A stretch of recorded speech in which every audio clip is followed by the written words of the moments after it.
So where do you start when you have a program that's about integrating life's passions? Well, you start with why. Why? And that kicks us off for the first speaker tonight, Simon Sinek, in his talk, Start with Why. We assume even we know why we do what we do. But then how do you explain when things don't go as we assume? Or better, how do you explain when others are able to achieve things that seem to defy all of the assumptions? For example, why is Apple so innovative? Year after year after year after year, they're more innovative than all their competition. And yet they're just a computer company. They're just like everyone else. They have the same access to the same talent, the same agencies, the same consultants, the same media. Then why is it that they seem to have something different? Why is it that Martin Luther King led the civil rights movement? He wasn't the only man who suffered in a pre-civil rights America, and he certainly wasn't the only great orator of the day. Why him? And why is it that the Wright brothers were able to figure out controlled powered manned flight when there were certainly other teams who were better qualified, better funded, and they didn't achieve powered manned flight, and the Wright brothers beat them to it? There's something else at play here. About 3.5 years ago, I made a discovery, and this discovery profoundly changed my view on how I thought the world worked, and it even profoundly changed the way in which I operate in it. As it turns out, there's a pattern. As it turns out, all the great and inspiring leaders and organizations in the world, whether it's Apple or Martin Luther King or the Wright brothers, they all think, act, and communicate the exact same way, and it's the complete opposite to everyone else. All I did was codify it. And it's probably the world's simplest idea. I call it the golden circle.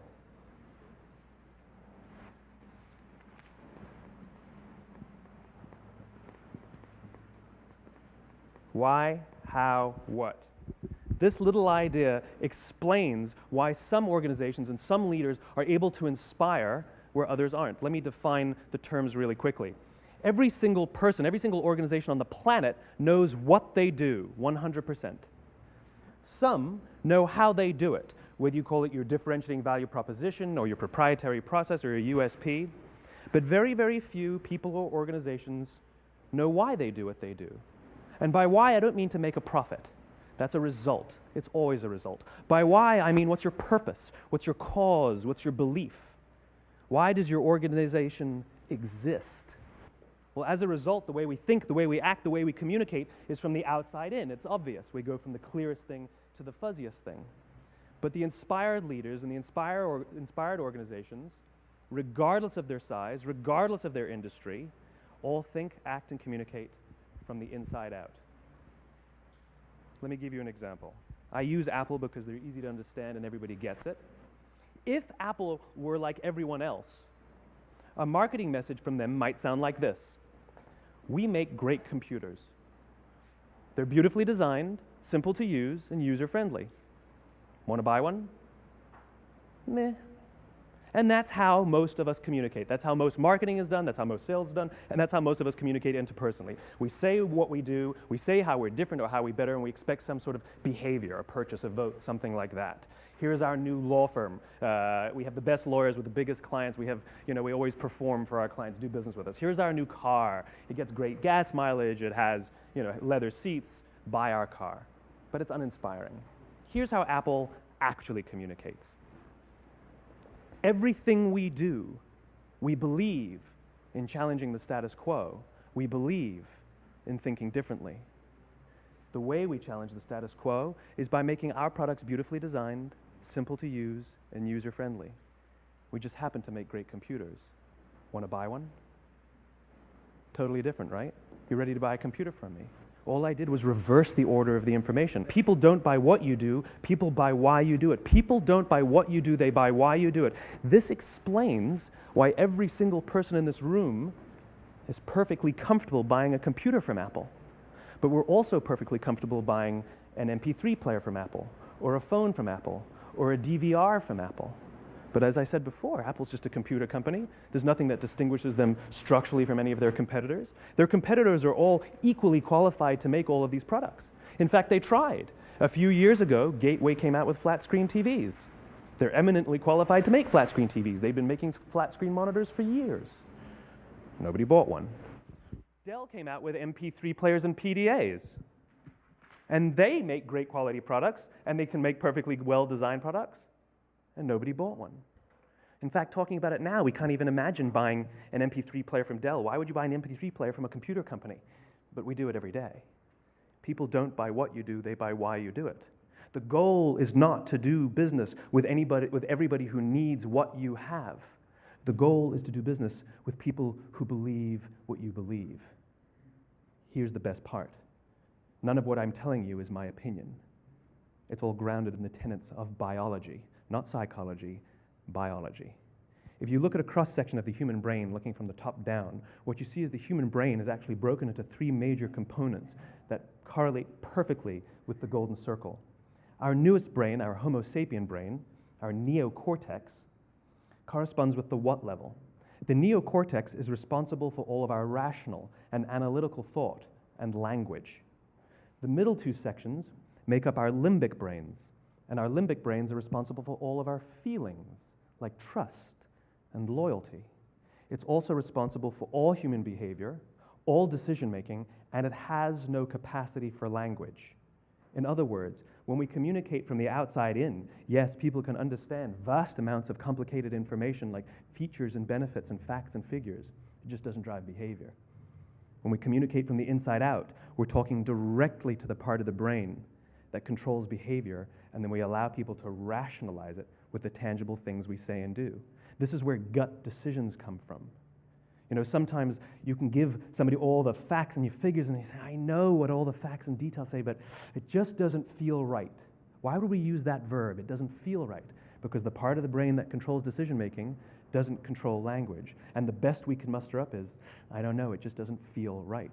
Or sometimes you say you're leading with your heart or you're leading with your soul. Well, I hate to break it to you, those aren't other body parts controlling your behavior. It's all happening here in your limbic brain, the part of the brain that controls decision-making and not language.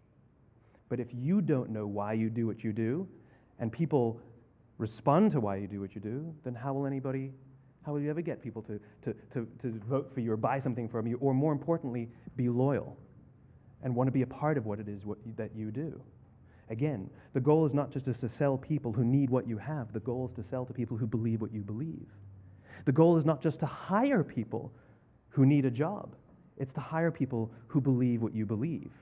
I always say that, you know, there's if you hire people just because they can do a job, they'll work for your money. But if you hire people who believe what you believe, they work for you with blood and sweat and tears. And nowhere else is there a better example of this than with the Wright brothers. Most people don't know about Samuel Pierpont Langley. And back in the early 20th century, the pursuit of powered man flight was like the dot-com of the day. Everybody was trying it. And Samuel Pierpont Langley had what we assume to be the recipe for success. I mean, even now, when you ask people, why did your product or why did your company fail? And people always give you the same permutation of the same three things. Undercapitalized, the wrong people, bad market conditions. It's always the same three things. So let's explore that. Samuel Pierpont Langley was given $50,000 by the War Department to figure out this flying machine. Money was no problem. He held a seat at Harvard and worked at the Smithsonian and was extremely well connected. He knew all the big minds of the day.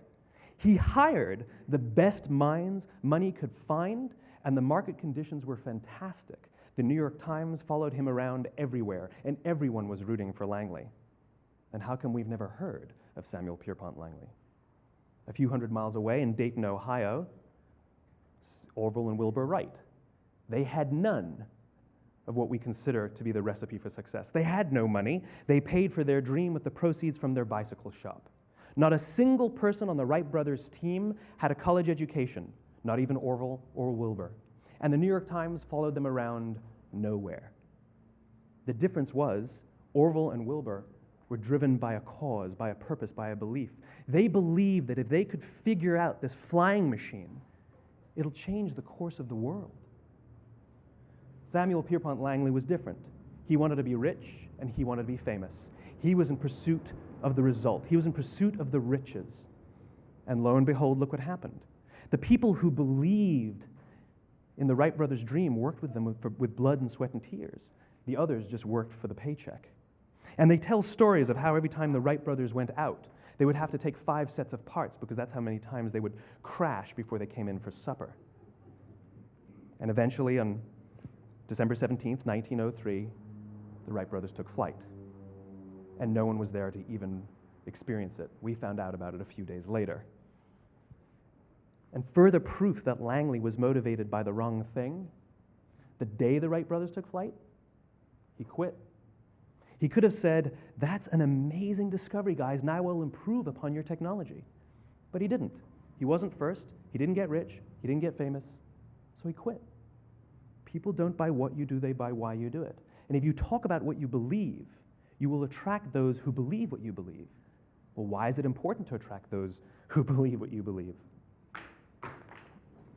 Something called the law of diffusion of innovation.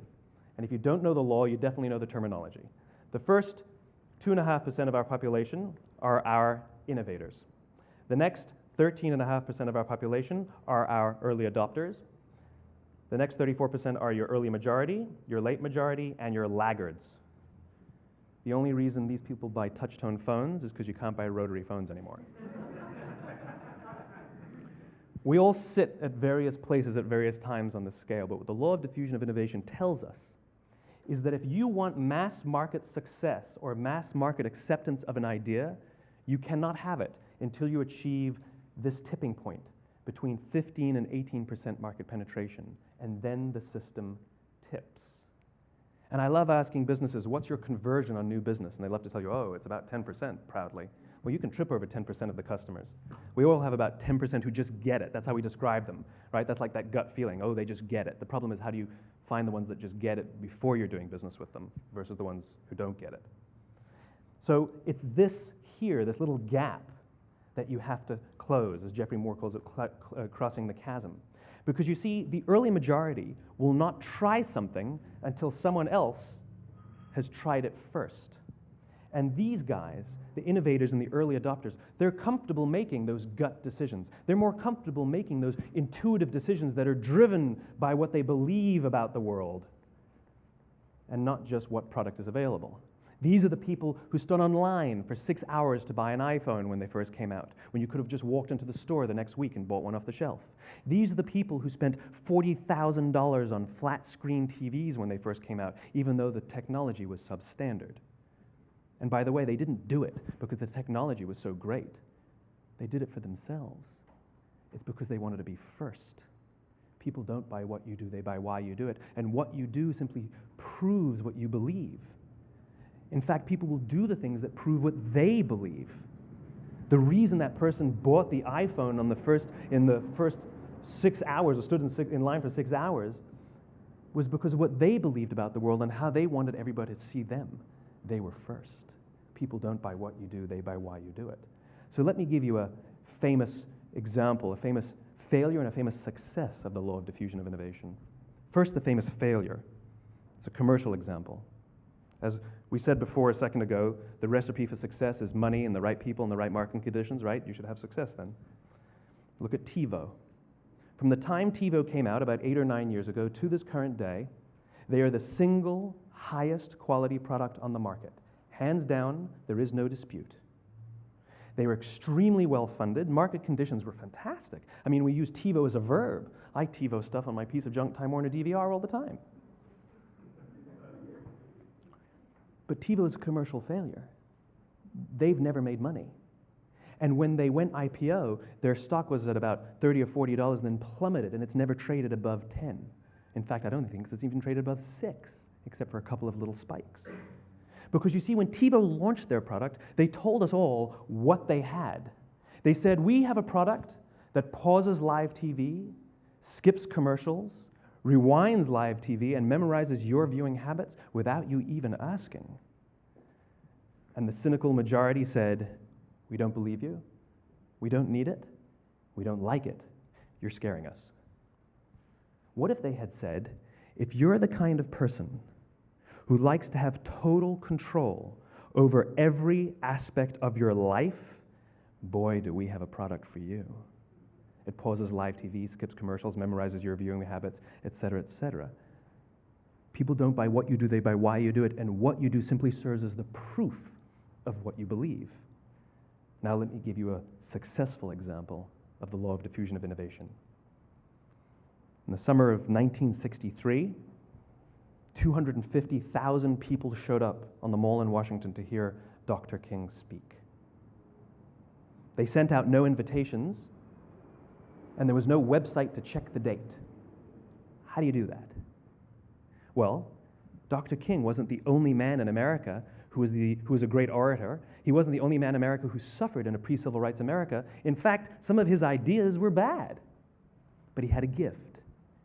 He didn't go around telling people what needed to change in America. He went around and told people what he believed. I believe, I believe, I believe, he told people. And people who believed what he believed took his cause and they made it their own, and they told people. And some of those people created structures to get the word out to even more people. And lo and behold, 250,000 people showed up on the right day, on the right time to hear him speak. How many of them showed up for him? 0. They showed up for themselves. It's what they believed about America that got them to travel on a bus for 8 hours to stand in the sun in Washington in the middle of August. It's what they believed, and it wasn't about black versus white. 25% of the audience was white. Dr. King believed that there are 2 types of laws in this world, those that are made by a higher authority and those that are made by man. And not until all the laws that are made by man are consistent with the laws that are made by the higher authority will we live in a just world. It just so happens that the civil rights movement was the perfect thing to help him bring his cause to life. We followed not for him, but for ourselves. And by the way, he gave the I have a dream speech, not the I have a plan speech. Listen to politicians now with their comprehensive 12-point plans. They're not inspiring anybody. Because there are leaders and there are those who lead. Leaders hold a position of power or authority, but those who lead inspire us. Whether they're individuals or organizations, we follow those who lead not because we have to, but because we want to. We follow those who lead not for them, but for ourselves. And it's those who start with why that have the ability to inspire those around them or find others who inspire them. Thank you very much.